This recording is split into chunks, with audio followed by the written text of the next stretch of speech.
Hello दोस्तों, इस video में हम भूगोल का कुछ महत्वपूर्ण प्रश्न लेकर आए हैं जो आपके बोर्ड एग्जाम में पूछे जाते हैं। तो इन सभी प्रश्नों को आप तैयार कर लीजिए। पहला नंबर प्रश्न क्या पूछा गया है, देखिए, मानव भूगोल के उप क्षेत्रों का नाम बताइए। ये आपका प्रश्न पूछा गया है। मानव भूगोल का जो उप क्षेत्र है इसका हमें नाम बताना है।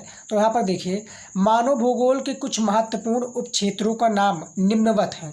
जैसे कि पहला जो उप क्षेत्र है प्रादेशिक भूगोल, दूसरा है आपका सांस्कृतिक भूगोल, तीसरा जो है ऐतिहासिक भूगोल है, चौथा है जनसंख्या भूगोल, पांचवा हमारा है संसाधन भूगोल, 6 नंबर है क्या है राजनीतिक भूगोल, 7वां नंबर क्या है हमारा आदिवास भूगोल तथा 8वां है पर्यटन भूगोल। तो ये मानव भूगोल के कुछ उपक्षेत्र का नाम है।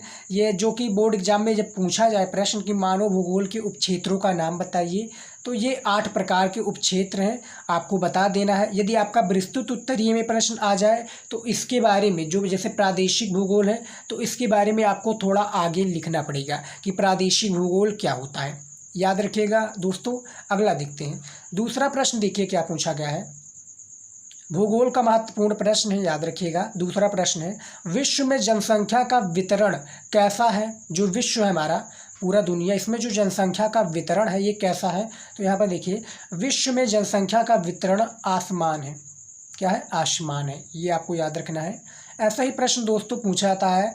उसके बाद में देखिए तीसरा प्रश्न क्या पूछा गया है, मानव विकास के 3 मूलभूत क्षेत्र कौन से हैं। जो मानव विकास हैं इसके जो 3 मूलभूत क्षेत्र हैं वो कौन से हैं। तो इसका देखिए परिभाषा, दीर्घ एवं स्वस्थ जीवन जीते हुए नाम क्या है, दीर्घ एवं स्वस्थ जीवन जीते हुए ज्ञान प्राप्त करना तथा एक शिष्ट जीवन जीने के पर्याप्त साधनों का क्या है होना मानव विकास का ये क्या है, मानव विकास का ये पक्ष 3 मूलभूत क्षेत्रों में क्या है। यहाँ पर मूलभूत क्षेत्रों का नाम पूछा गया है तो 3 मूलभूत क्षेत्रों में ही क्या है निहित होना आवश्यक है। जैसे पहला है आर्थिक क्षेत्र, दूसरा आपका सामाजिक क्षेत्र तथा तीसरा क्या है जनसांख्यिकीय क्या है जनसांख्यिकीय क्षेत्र। अतः क्या है कि इन तीनों क्षेत्रों के विकास से है क्या है, अतः इन तीनों क्षेत्रों से विकास से है मानव विकास का लक्ष्य प्राप्त किया जा सकता है। यानी यहाँ पर जो प्रश्न पूछा गया है कि मानव विकास के 3 मूलभूत क्षेत्रों का नाम बताइए,